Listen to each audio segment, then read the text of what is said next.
सम्मानित साथियों, नमो बुद्धाय, जय भीम। आज के अम्बेडकर संदेश में आपका हार्दिक स्वागत है। आज के अम्बेडकर संदेश में उप समिति संख्या 8 जो सर्विसेज से संबंधित है, प्रथम गोलमेज सम्मेलन में इस पर विशेष चर्चा की जाती है।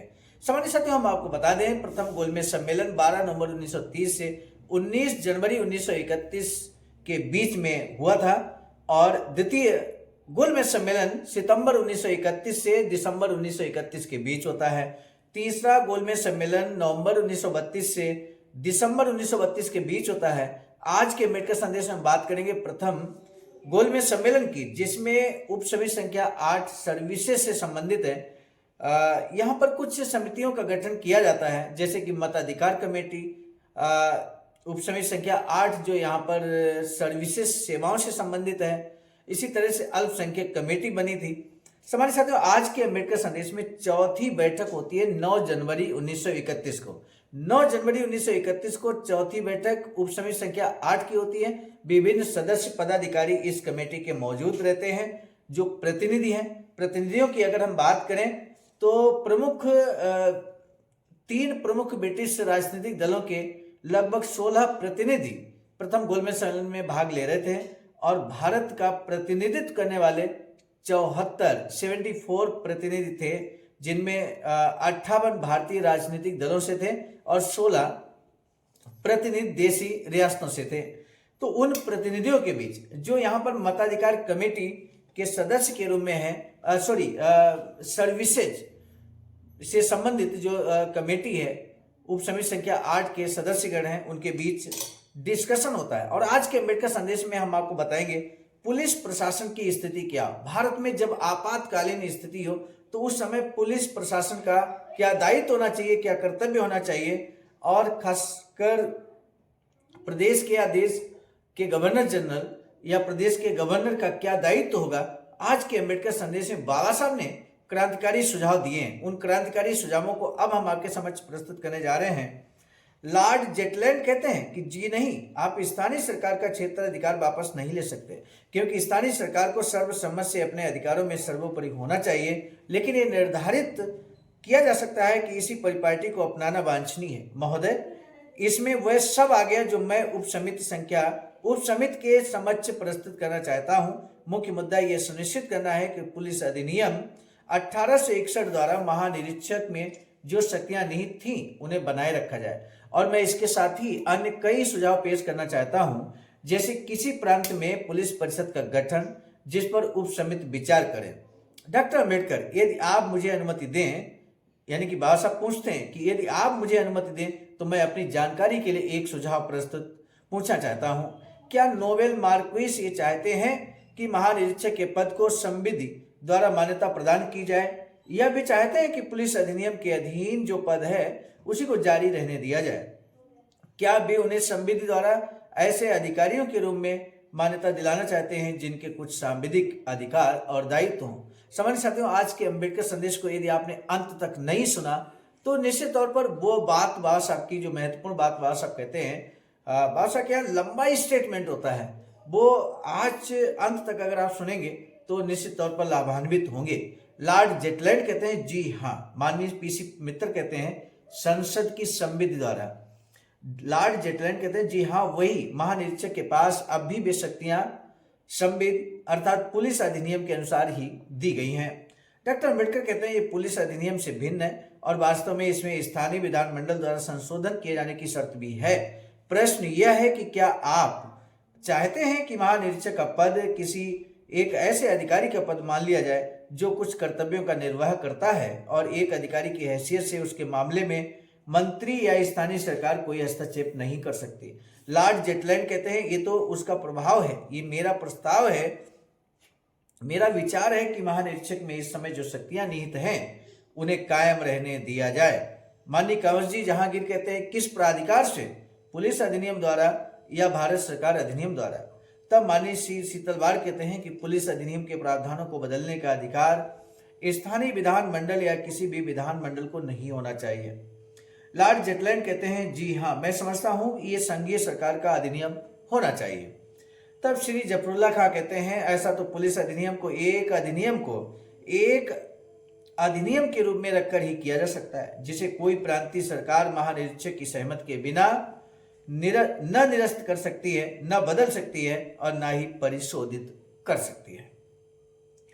डॉक्टर अम्बेडकर कहते हैं यहाँ स्थिति तो आज भी है, यही स्थिति तो आज भी है, क्योंकि अधिनियम में केंद्र सरकार की पूर्व स्वीकृति के बिना संशोधन नहीं किया जा सकता। श्री जफरुल्लाह खां कहते हैं यदि मुझे मात्र इतना जोड़ने की अनुमति हो, शायद इस समिति के सभी सदस्य इस बात से अवगत नहीं है कि संघीय संरचना उपसमिति और संयुक्त उपसमिति ने, जिसे उपसमिति संख्या 1 और 2 ने स्थापित किया था, महत्वहीन विषयों पर अनेक अधिनियमों को धारा 80(3) के अधीन उस समिति में उस सूची में रखने का सुझाव दिया था, और यदि हम पुलिस अधिनियम को उस सूची में स्थान दे दें तो उससे किसी भी प्रकार के सिद्धांतों का उल्लंघन नहीं होगा।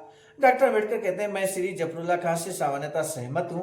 पुलिस अधिनियम को सूची में आज तक स्थान न देने के कारण यह है कि यह विषय आरक्षित विषय है। इसलिए तथ्य तो यह है कि भारत सरकार का विधि और व्यवस्था पर पूरा नियंत्रण है, और जब विधि और व्यवस्था के हस्तांतरण की स्थिति उत्पन्न होती है तो वस्तु स्थिति बिल्कुल भिन्न हो जाती है। मैं समझता हूं कि इस बात पर विचार करना आवश्यक है कि हम चाहे संक्रमण काल के लिए ही सही कुछ संरक्षणों की आवश्यकता पर विचार करें, चाहे वे उन रक्षोपायों को जारी रखने के लिए ही हों जो इस समय मौजूद हैं। मैं व्यक्तिगत रूप से इस सुझाव के पक्ष में हूं कि इस पुलिस अधिनियम को अनुसूची में शामिल कर लिया जाए, जिसके लिए आज गवर्नर जनरल या भारत सरकार की पूर्व स्वीकृति आवश्यक है।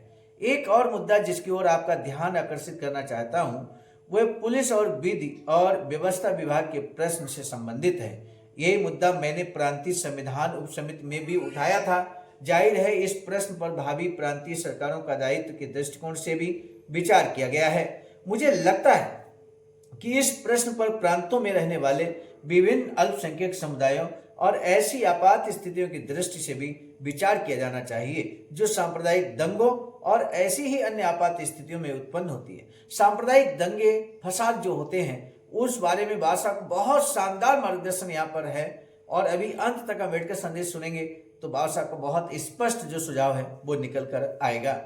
बादशाह आगे कहते हैं कि मैं समझता हूं कि विभिन्न प्रांतों में रहने वाले अल्पसंख्यकों के लिए ये जानना कि जब सांप्रदायिक दंगे भड़क उठे हैं तो किस समुदाय का कौन अधिकारी उस इलाके में कानून और व्यवस्था कायम करेगा, वास्तव में एक महत्वपूर्ण संरक्षण होगा। हम सभी जानते हैं कि पुलिस अधिकारियों पर पक्षपात और एक या दूसरे संप्रदाय के प्रति सहानुभूति दर्शाने का आरोप लगाया जाता है। इस प्रकार के आरोप का पर्याप्त औचित्य तो नहीं है, लेकिन इसके बावजूद ऐसी घटनाएं भी हो सकती हैं जिनमें कुछ विशेष इलाकों में उन अधिकारियों के पक्षपात का औचित्य सिद्ध किया जा सकता है। मेरा ख्याल है कि अल्पसंख्यकों की सुरक्षा के हित में ये बहुत आवश्यक है। बहुत आवश्यक है कि पुलिस अधिकारियों की तैनाती और तबादले कम से कम आपात स्थिति के दौरान मंत्रियों के हाथ में नहीं होने चाहिए। देखिए बहुत महत्वपूर्ण सुझाव आशा ने यहाँ दे दिया है कि जिस समय दंगा फसाद की स्थिति हो, सांप्रदायिक माहौल गड़बड़ाया हो, उस समय मंत्रियों के हाथ में पुलिस प्रशासन को तबादले की शक्ति नहीं होनी चाहिए। आखिर किसके हाथ में होनी चाहिए ये शक्ति, ये भी बादशाह यहाँ स्वयं बताते हैं। बादशाह आगे कहते हैं ये संभव है कि कोई मंत्री जिसके संप्रदाय का है, उस प्रांत में बहुमत है, किसी भी अफसर विशेष पर किसी पुलिस अधिकारी को उस स्थान से हटा दे जो शायद उस संप्रदाय के लोगों का पक्ष नहीं ले जिसका वह मंत्री है। श्री जफरुल्लाह खां कहते हैं साधारणतः यह काम महानिरीक्षक करते हैं। डॉक्टर अम्बेडकर कहते हैं मैं जानता हूं कि बंबई प्रेसिडेंसी में पुलिस अधिकारियों के स्थानांतरण को लेकर भारी हो हल्ला मचा था। पता नहीं ऐसा पुलिस निरीक्षक ने करवाया था या प्रभारी अधिकारी ने, लेकिन मैं समझता हूं कि ये एक बहुत बड़ा संरक्षण है जिसके लिए भावी भारत के संविधान में प्रावधान करना आवश्यक है। यानी कि बाबा साहब चाहते थे कि पुलिस प्रशासन अपना निष्पक्ष होकर कार्य करे। ये बाबा साहब की हार्दिक इच्छा थी, जिस बात को यहाँ पर आप महसूस कर रहे हैं मेरे साथ। भारतीय संविधान में इस बात को बाबा साहब सम्मिलित करना चाहते हैं कि इस तरह की व्यवस्था हो कि मंत्री के हाथ में ऐसी सिचुएशन ना हो कि वो किसी भी अधिकारी का तबादला कर सके। इस संबंध में मेरा विशिष्ट प्रस्ताव यह है कि आपात स्थिति में जब भी कोई दंगा फसाद या सांप्रदायिक उपद्रव उठ खड़ा हो तो विभिन्न इलाकों में पुलिस की कार्रवाई में मंत्री के स्थान पर गवर्नर को प्रशासनिक शक्तियां दी जानी चाहिए। यानी कि यहां पर पुलिस की कार्रवाई में मंत्री को, बाबा साहब चाहते हैं कि मंत्री को इस तरह का पावर नहीं होना चाहिए, विधायक सांसद को इस तरह का पावर नहीं होना चाहिए कि वो पुलिस प्रशासन का तबादला कर दे या करवा दे। ये नहीं होना चाहिए। इसकी शक्तियां सीधे सीधे गवर्नर के हाथों में होनी चाहिए ताकि पुलिस निष्पक्ष होकर कार्य कर सके। और जहां पुलिस निष्पक्ष होती मेरे साथियों, वहां न्याय होता है, वहां अन्याय नहीं होता। और इसलिए ये बहुत जरूरी है। अक्सर आपने देखा होगा पुलिस प्रशासन अन्याय कब करती है, जब उसे निष्पक्ष कार्य करने नहीं दिया जाता है। तो आज का अम्बेडकर संदेश बेहद क्रांतिकारी था। विषम परिस्थितियों में जब देश खड़ा हो, प्रदेश खड़ा हो, इस देश की जनता खड़ी हो, ऐसे समय में बाबा साहब का ये सुझाव मील का पत्थर, क्रांतिकारी साबित हो सकता है। यदि आपको भी ऐसा लगता है कि बाबा साहब का ये सुझाव क्रांतिकारी है, तो सामान्य साथियों, बाबा साहब के इतने महत्वपूर्ण संदेश को क्या आप जन जन तक नहीं पहुंचाना चाहेंगे?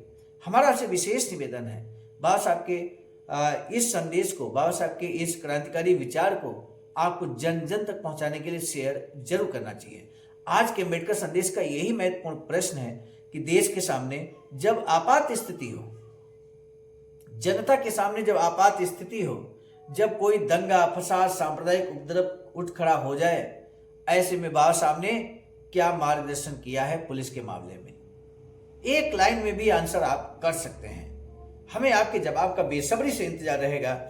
आज हमने आपके समक्ष चौथी बैठक जो उप समिति संख्या 8 सर्विसेज की होती है, विभिन्न प्रतिनिधियों के बीच जो डिस्कशन होती है, महत्वपूर्ण बिंदु को लेकर हमने आपके समक्ष रखा। सामान्य साथियों, अगले अम्बेडकर संदेश में हम 5वीं बैठक, 6ठी बैठक जो होती है उसको लेकर हम उपस्थित होंगे। और आज के अम्बेडकर संदेश को अब यहीं रोकेंगे। दीजिए इजाजत, आप सभी को सादर नमो बुद्धाय, जय भीम। सामान्य साथियों, यदि आप हमारे इस चैनल आवाज का ऑफिशियल, जिस पर नियमित सुबह 5 बजे डॉक्टर अंबेडकर संदेश आपको मिलता है, आप हमारे इस चैनल को सपोर्ट करना चाहते हैं, तो हमारा आपसे निवेदन है कि आप हमारे इस चैनल को सब्सक्राइब कर लें, वीडियो को शेयर, लाइक, कमेंट जरूर करें। सामान्य साथियों, हम एक महत्वपूर्ण बात बताना उचित समझते हैं। बाबा साहब की अधूरी इच्छा के अनुरूप एक वैचारिक सेंटर निर्माणाधीन है सारनाथ वाराणसी में, जहां पर 14,000 स्क्वायर फीट जमीन परचेज कर ली गई है ring road, green city, Faridpur, Sarnath में। वैचारिक सेंटर के प्रशासनिक ब्लॉक का निर्माण कार्य कंप्लीट हो चुका है। शानदार बेहतरीन प्रशासनिक ब्लॉक का निर्माण पूर्ण हो चुका है। आगे अब मुख्य भवन को बनाने की बारी हम सबकी है, और इस हेतु आप दिए गए अकाउंट नंबर पर अपना अमूल्य योगदान कर सकते हैं।